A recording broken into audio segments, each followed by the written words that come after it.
नमस्कार दोस्तों, आज हमारे साथ हैं सतेंद्र गुर्जर साहब। ये वर्तमान में नायब तहसीलदार हैं और पूरा अभी चार्ज देख रहे हैं पौड़ी डिस्ट्रिक्ट का। पौड़ी के आसपास जो जो पौड़ी ब्लॉक है हमारे शिवपुरी के पास में, वहाँ का पूरा देख रहे हैं। पूरा अच्छे से इन्होंने इस सिचुएशन को कंट्रोल किया, क्योंकि पेंडेमिक में आप देख रहे हैं नायब तहसीलदार जो हैं उनके एग्जीक्यूटिव जो वर्क्स हैं, उनके अलावा ये पेंडेमिक को लेकर जो काम किया जा रहा है वो काबिले तारीफ है, सराहनीय है। जानते हैं इनकी जर्नी कैसे शुरू हुई। उससे पहले मैं थोड़ा-सा बेसिक इंट्रो इनके बारे में देना चाहूँगा। इन्होंने मेंस में इन्हें 761 मार्क्स मिले हैं दोस्तों। इंटरव्यू में 135 मार्क्स, टोटल था 896। क्योंकि आप हमेशा कमेंट बॉक्स में पूछते हैं सर मार्क्स भी बताया करें, मीडियम भी बताया करें। और सर जो है वो हिंदी मीडियम से हैं।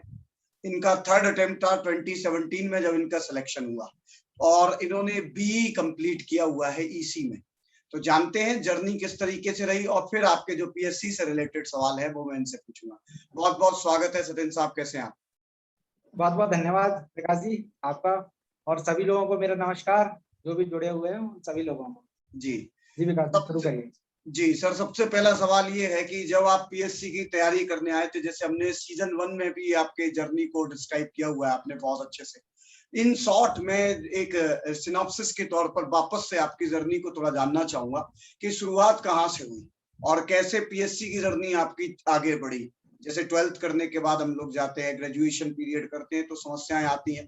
कब आपने पीएससी के बारे में सोचा, फिर कैसे आपने मैनेज किया, है ना? फिर आपने नोट मेकिंग कैसे की, मीडियम आपका हिंदी मीडियम था तो उसमें क्या चैलेंज थे, वो सारी बातें। बिल्कुल विकास जी, मैं थोड़ा सा डिटेल में तो नहीं जाऊंगा क्योंकि मेरे पहले इंटरव्यू में आपको पूरा डिटेल मिल जाएगा।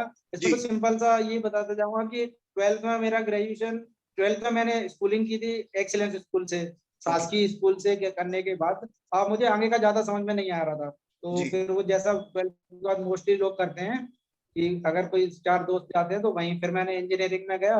तो जी फिर मेरा इंजीनियरिंग में वहाँ होता रहा, 3rd ईयर तक मैं क्रिकेट खेलता था और स्टेट लेवल से भी मैंने खेला हुआ है। तो ग्रेट। फिर फाइनल ईयर तक आते आते ये समझ में आया कि क्रिकेट में मेरा इतना ज्यादा मतलब टैलेंट नहीं है कुल मिला के कि मैं उस लेवल तक खेल सकूं।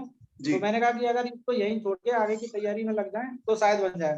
तो जी फाइनल, जहाँ तक सभी इंजीनियरिंग वाले दोस्तों का सवाल आता है, उनको फाइनल में ईयर में आके बिल्कुल एक ज्ञान प्राप्त हो जाता है कि अब हमको क्या करना है। जी तो फाइनल ईयर में एक याद आया कि चलो ठीक है, सबसे बड़ा एग्जाम क्या है कि यूपीएससी। तो यूपीएससी के लिए पहले दिल्ली जाने का हुआ, पर उस जी समय सी सेट संबंधी कुछ व्यवधान थे। जी तो वहाँ थोड़ा माहौल टेंस था दिल्ली में। जी तो फिर हम लोग वहाँ ना जाके हुए, फिर किसी ने बताया इंदौर। तो मुझे याद है एग्जैक्ट, जन्माष्टमी के दिन मैं घर जी पे बिना बताए और रातों रात अपने एक दोस्त के साथ इंदौर पहुंच गया था। और मेरे जी पास एक पैसा नहीं था उसका, पर ओ मैंने सोचा कि इंदौर पहुंच जाऊंगा।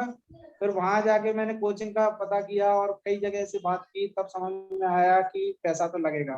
फिर जी चूंकि घर पे नहीं बता के आया था तो घर वाले मेरे नाराज थे। तो फिर मेरे पास एक ही ऑप्शन था, मैंने दीदी को कॉल किया, अपनी को, बड़ी बहन को। तो जी फिर उन्होंने मुझे एनकरेज किया कि यदि चले गए हो तो जी वापस मत आओ, जी पीछे लौटना बेवकूफी है। अगर बिल्कुल। आगे बढ़ गए हो तो ठीक है, वही करो। जी और तुम्हारे जो भी इकोनॉमिक कंडीशन को जो वहां सूट करेगा जी वो हम मैनेज कर देंगे, वो कैसे भी करें। जी बोले कि पापा को भी नहीं बताएंगे, पर तुम जी बताते रहोगे, हम तो मैनेज करते रहेंगे।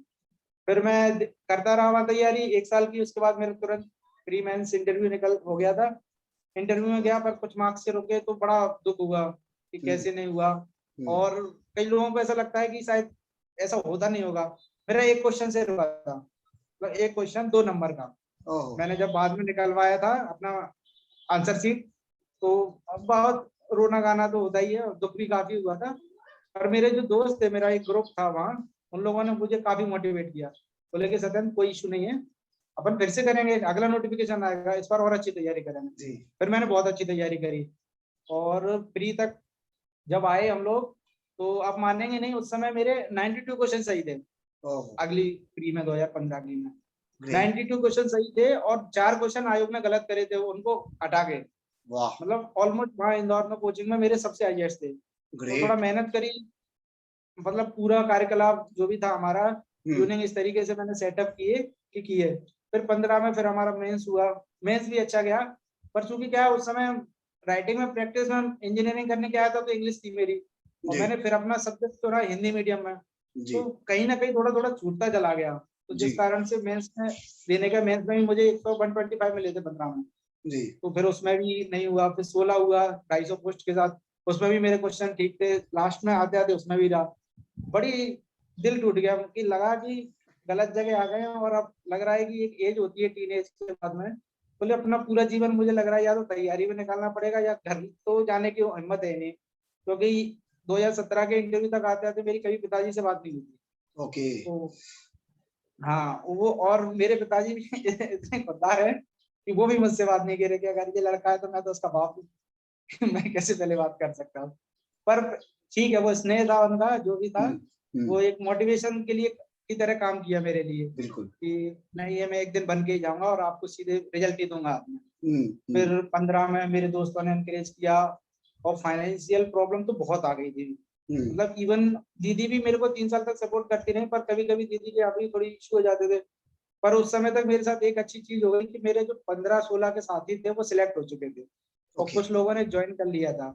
जी ऐसे ही मेरे जो इंजीनियरिंग के मेरे कुछ दोस्त थे, वो आर्मी वगैरह में लग चुके थे, तो आखिरी समय तक आते आते फिर उन लोगों ने मेरे से मना किया कि मैंने कोचिंग ज्वाइन करने की सोचा, मैंने कि मैं कोचिंग पढ़ाने लगता हूँ, क्योंकि 3 इंटरव्यू देने के बाद इतना ज्ञान तो आ जाता है कि आप बच्चों को पढ़ा इतना सकते तो हैं सिखा ही सकते हैं।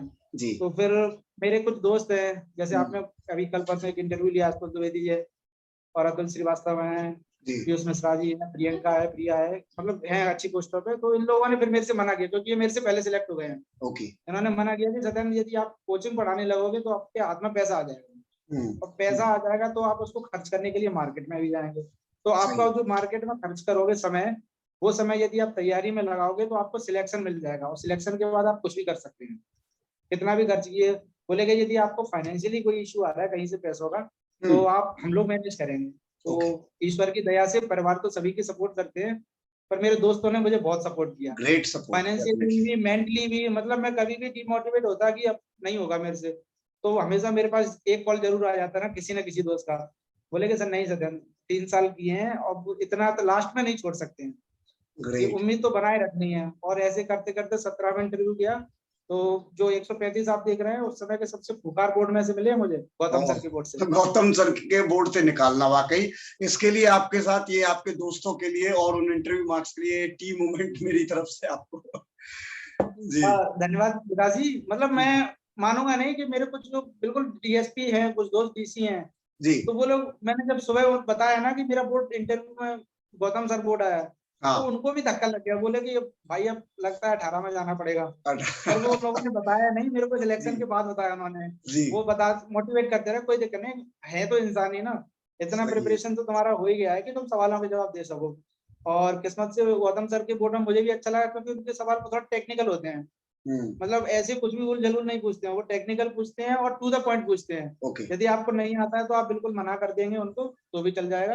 पर यदि आप उनको बरगलाने की कोशिश करेंगे तो समझ लीजिए आप इंटरव्यू बोर्ड में बैठे हुए हैं, और आपसे कहीं ज्यादा गुना सामने जो व्यक्ति बैठे हुए क्वेश्चन पूछ रहे हैं, वो आपसे बहुत ज्यादा गुना ज्ञानी है। तो आप अपने ज्ञान देने नहीं जा रहे हैं, आप तो सिर्फ एक इंटरव्यू में जा रहे हैं, आपसे जो पूछा जाए आप उसका जवाब दीजिए, और शांत विनम्र तरीके से, अगर आपको नहीं आता तो मना कर दीजिए। वो इस बात का बिल्कुल कतई गलत मतलब नहीं निकालते हैं कि आपको क्वेश्चन नहीं आ रहा है। कई बच्चे क्या होते हैं कि ओवर कॉन्फिडेंस में चले जाते हैं, उन्होंने कुछ पूछा पर वो उसमें और डिटेल में चले जाते हैं, तो सामने वाले को ऐसा कभी कभी लगता है कि ये हमको भी बेवकूफ बना रहे हैं।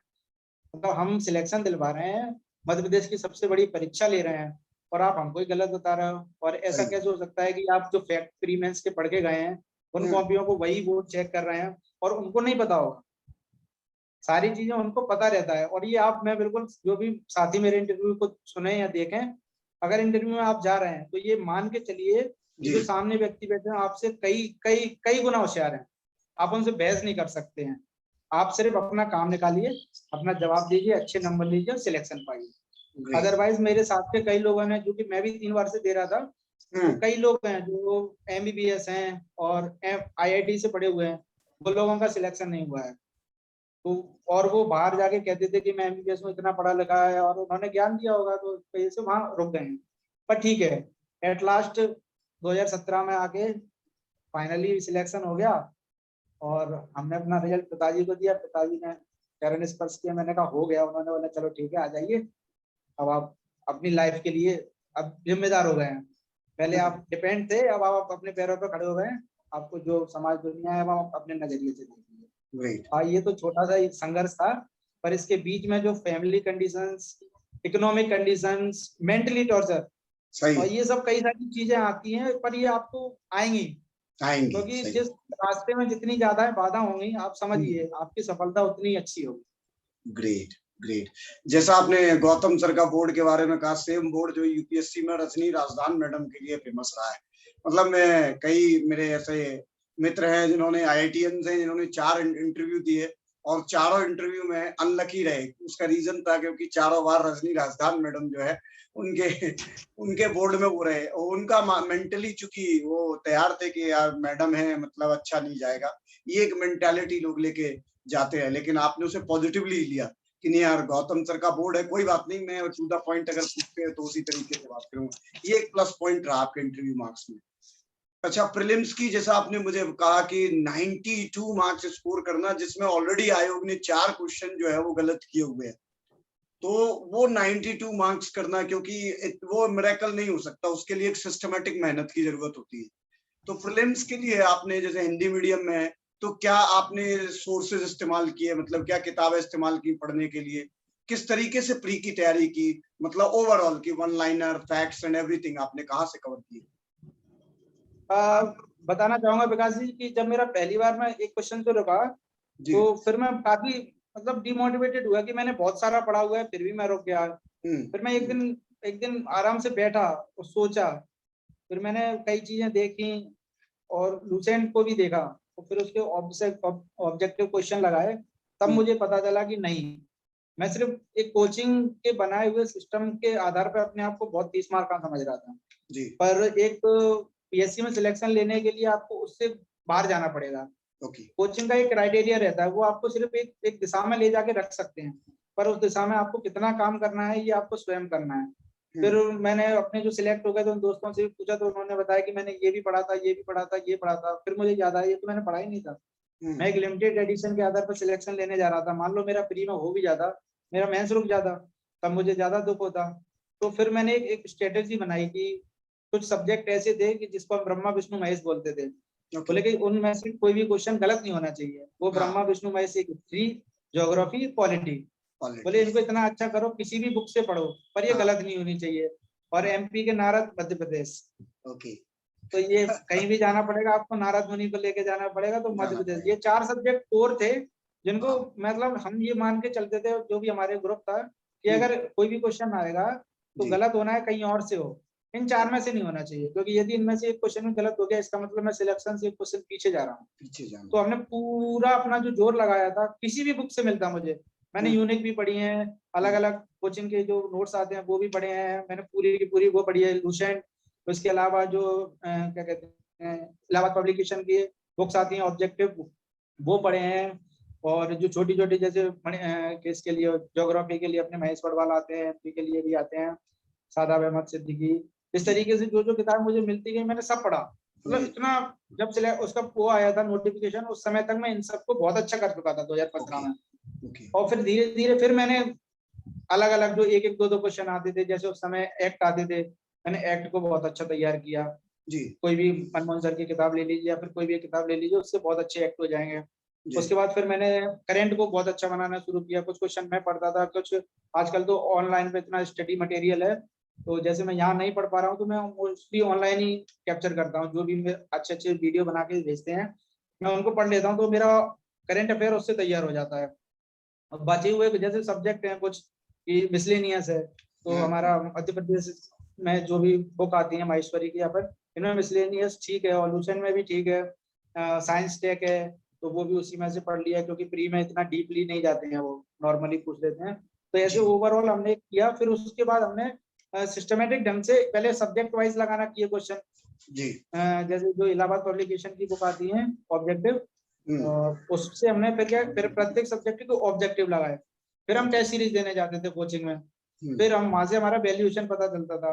मतलब जब हम शुरुआत में गए थे, तो मैं वो बात पिछले इंटरव्यू में कही थी, इस बार भी कहूंगा कि जब मैं और आशुतोष द्विवेदी, मेरा एक दोस्त है जो डीएसपी है, हम दोनों कोचिंग में दोस्त शुरुआत से ही थे। तो जब पहला हमारा टेस्ट हुआ था, मॉक टेस्ट कोचिंग के अंदर, तो हम लोग जब लिस्ट देखने गए अपनी, तो आगे से नहीं, हमने नीचे से देखा तो नीचे से सेकंड नंबर पे था आशुतोष और हाँ नीचे से थर्ड नंबर पे मैं था। हाँ मतलब ओवरऑल जो कोचिंग होगी लगभग 500-600 लोगों बच्चों की जो सूची थी उसमें नीचे से सेकंड पर आशुतोष सेकंड द्विवेदी थे और जी थर्ड पर मैं था। ओके तो हम दोनों ने एक दूसरे से उसी दिन हमारी मुलाकात हुई। मैंने भाई तुम्हारा कितना, बोले सेकंड लास्ट, मैंने कि मैं हाँ थर्ड लास्ट में, बोले हम दोनों दोस्त हैं। ओके ओके और वो आशुतोष द्विवेदी हमारे पहले अटेम्प्ट में डीएसपी हैं। मतलब ग्रेट उस लेवल से हमने तैयारी की है जहां हम सबसे नीचे रहा करते थे। और फिर 2015 की इंटरव्यू तक फिर हम ऊपर से टॉप 10 में, टॉप 20 में आना शुरू कर दिए। तो ये तो पता चल गया था हम लोगों को कि प्री निकल जाएगा।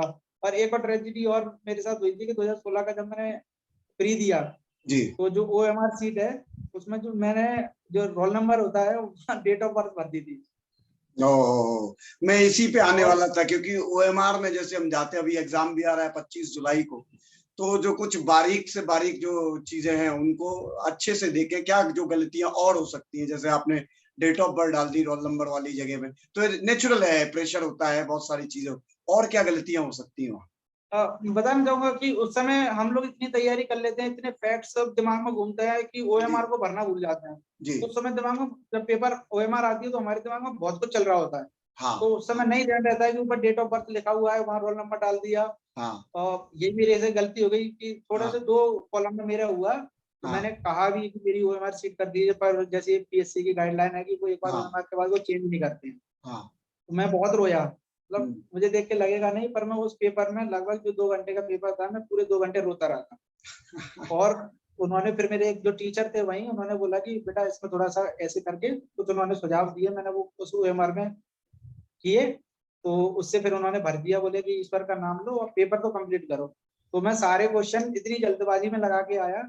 मैंने कहा ठीक है। ऐसे मैं सेकंड में गया तो मुझे लगा कि पहले में जब मेरा गलती हो गया तो सेकंड में कहाँ से होगा। तो हाँ मैं सेकंड में भी जल्दबाजी में लगा के आया।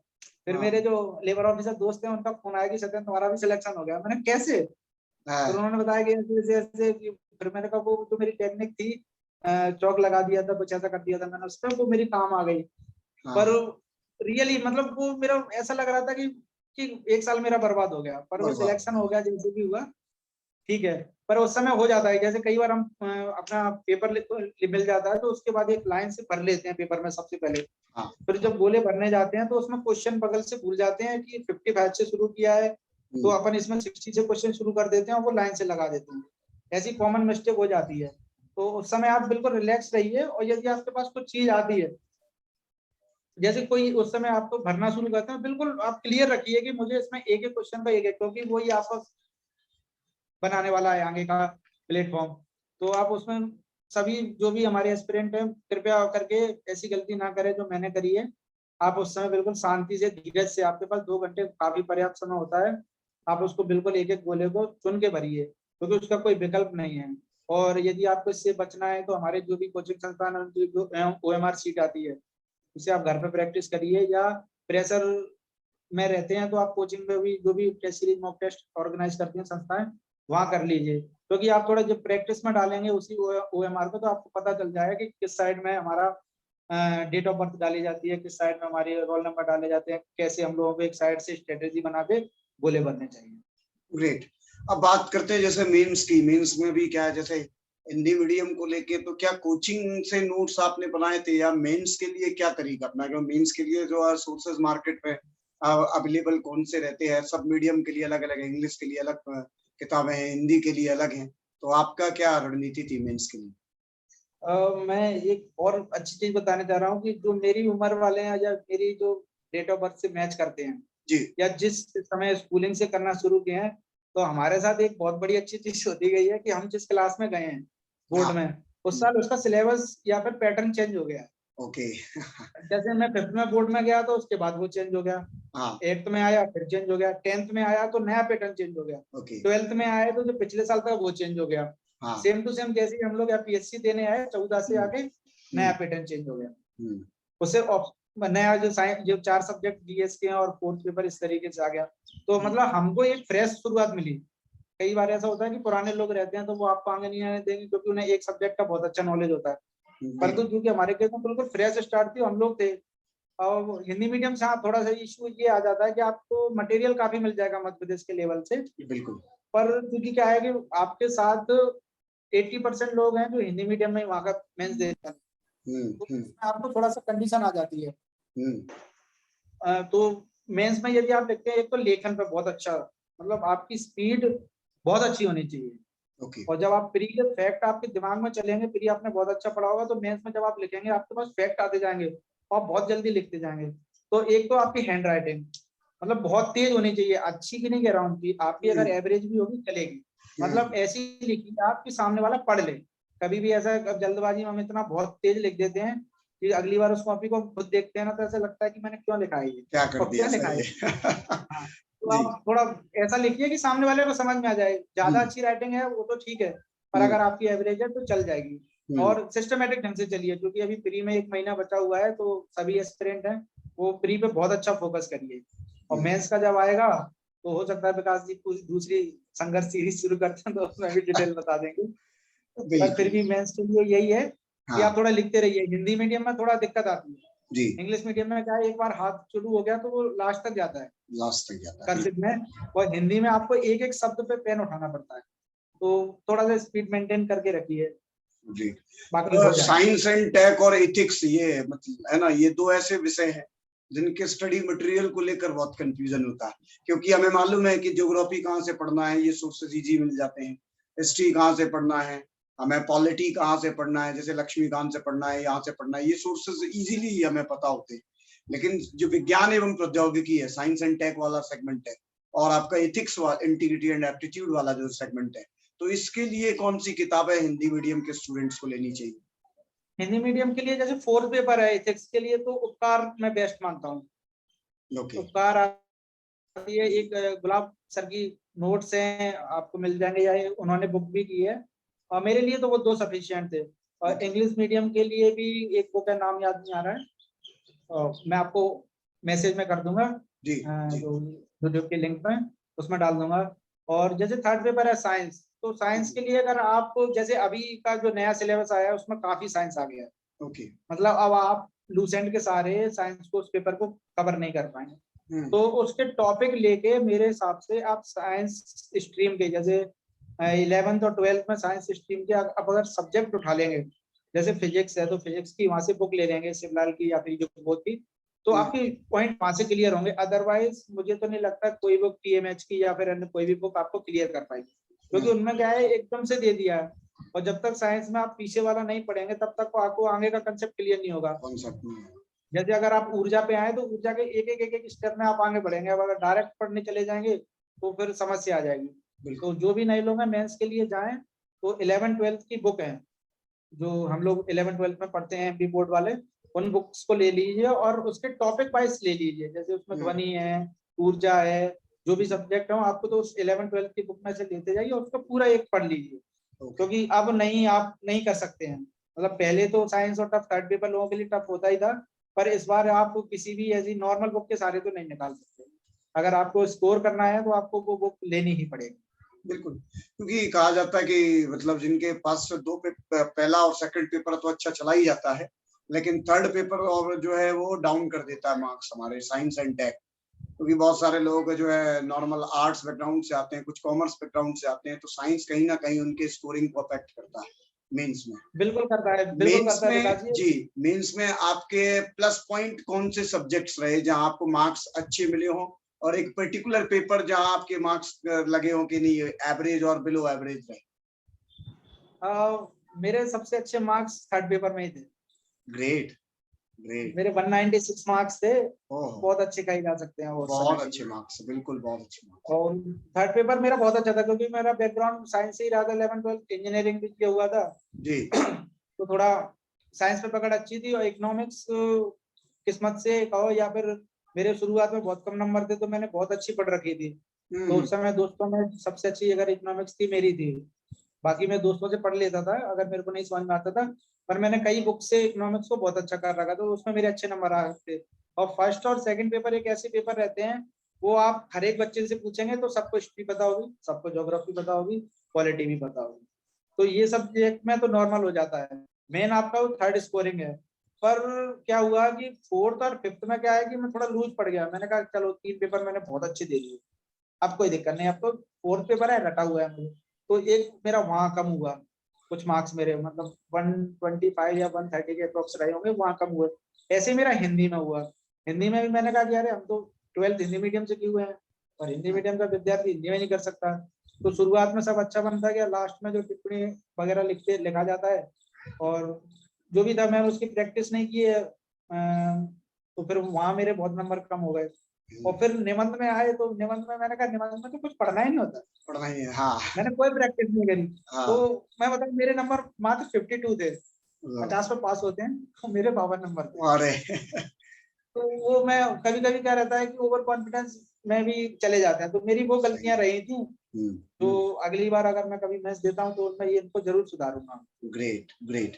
अभी आप जो है आपके पास कार्यपालिका शक्ति एग्जीक्यूटिव मजिस्ट्रेट की तरह आप काम कर रहे हैं, तो किस प्रकार की फीलिंग आती है जब आप सुनते हैं, लोगों के केसेस सुनते हैं कि ये ऐसा हो गया सर, ये है, यहाँ हो गया? क्या कुछ पावर्स जो है वो एंजॉय करते हैं एक तहसीलदार होने के नाते? बिल्कुल, मैं जब से 3 साल हो गए हैं मुझे जॉब में, तो जी शुरुआत के 6 महीने छोड़ दिए जाएं, जी। तो उसके अलावा मैं प्रभार में ही रहा हूँ, मतलब तहसीलदार के प्रभार में रहा हूँ शुरू से। अभी भी मैं पिछले 1 साल से पौरी में हूँ, जी। क्योंकि पेंडेमिक था तो यहाँ नहीं है, वरना अदरवाइज मेरे को 6 महीने में ट्रांसफर लेने पड़ते हैं, इधर उधर हाँ हो जाते हैं मतलब। हाँ। तो यहाँ पेंडेमिक की वजह से है। ठीक है, अगर आप को फील्ड जॉब एंजॉय करते हैं आप, हम्म। तो आपके लिए नायब तहसीलदार और तहसीलदार जॉब बहुत अच्छी है। हम्म। आपको जॉब प्रोफाइल इसकी ऐसी है कि बहुत वर्सटाइल है, आपको कुछ भी मतलब जो आप सरकारी ऑफिसर जो भी सोचते हैं, हम्म। आप कृषि विभाग के लिए भी काम कर सकते हैं, फूड डिपार्टमेंट के लिए भी काम कर सकते हैं, पंचायत के लिए भी काम कर सकते हैं और हम्म। रेवेन्यू का भी काम कर सकते हैं। मतलब आप ग्रेट। कुछ भी इस समय, आपको कलेक्टर आपके जो भी रहते हैं वो आपको हम्म। कोई भी काम दे सकते हैं। और चूंकि आपको कभी कभी दिल करता है कि मैं पुलिस में नहीं आ पाया, तो आपके पास एग्जीक्यूटिव पावर भी है, तो आप पुलिस का भी उपयोग कर सकते हैं, कर क्योंकि आप कार्यपालिक मजिस्ट्रेट हैं।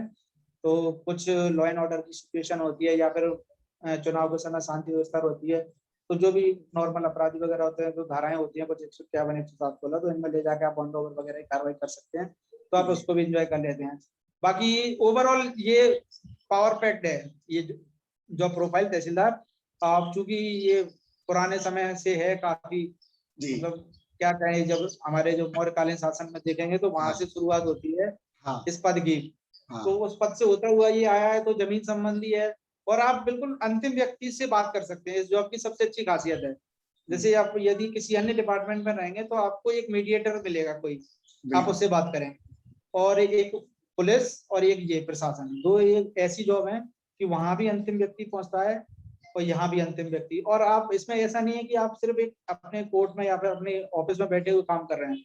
हम्म। आपकी इच्छा है, आप जाके गांव चले जाइए, आप उन लोगों से बिल्कुल 1 to 1 बात करिए, उनकी एक्चुअल क्या समस्या है वो आप सुनकर, और उनमें जितना सहयोग हो सकता है उतना करने का प्रयास कर सकते हैं।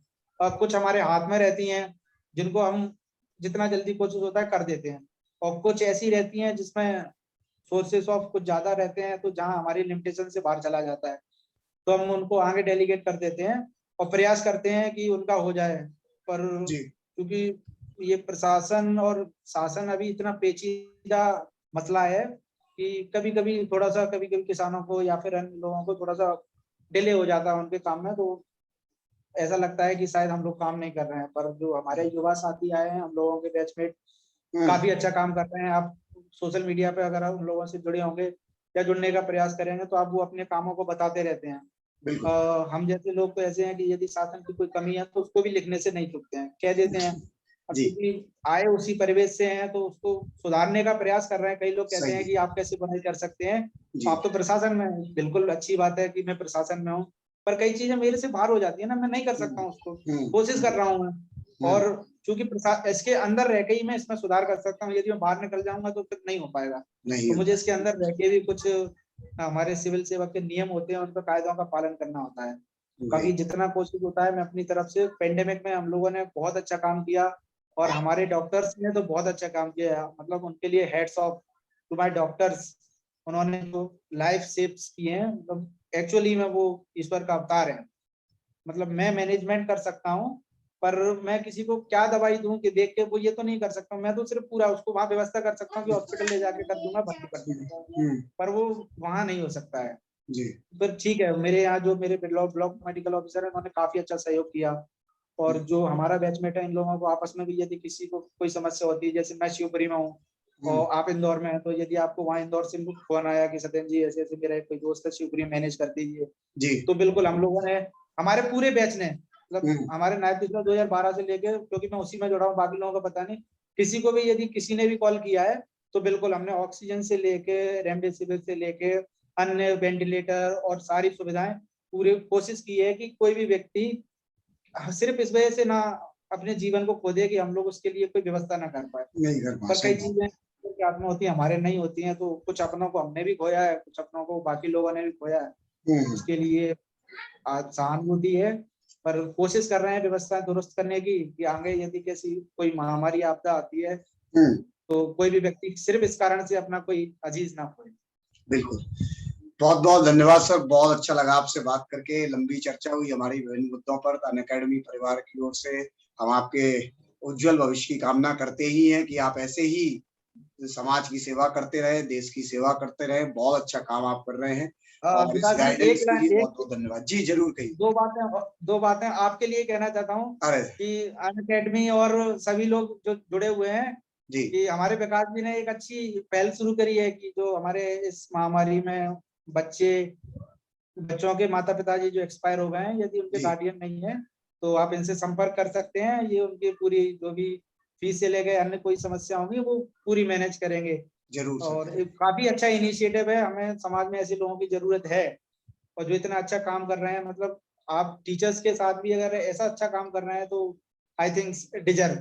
और जो हमारी कुछ एक दो कोचिंग संस्थान है, कौटिल्य अकेडमी के सिद्धांत जोशी सर, मैं यहाँ इस प्लेटफॉर्म से उनको भी थैंक यू करना चाहता हूँ कि उन्होंने भी सेम यही प्रोसेस शुरू की है कि यदि आपके माता पिता या गार्डियन कोई नहीं रहे हैं तो आपको सिविल सेवा की तैयारी करना चाहते हैं तो सिर्फ आपके लिए इकोनॉमिक कंडीशन मैटर नहीं करेंगे, आप वहां जाइए, आपको फ्री ऑफ कॉस्ट सारी कोचिंग, मतलब आप पीएससी से लेकर कुछ भी करें वो वहां कर सकते हैं। तो इस चीज के लिए मुझे गर्व होता है कि मैं ऐसे लोगों के साथ रहा, इनके साथ पढ़ा, इस संस्थान में पढ़ा जहां आज इस महामारी के दौर में इनके द्वारा इतने अच्छे काम किए जा रहे हैं। तो thanks to Unacademy, thanks Vikas sir, thanks सभी लोगों को जो लोग जुड़े हुए हैं कि इतने अच्छे कार्य कर रहे हैं, इनको सहयोग करते रहिए और इनकी जो पहल की गई है उसकी सराहना करते रहिए, इससे ये लोग मोटिवेट होते रहेंगे। Thank you so much sir, thank you so much. Thank you.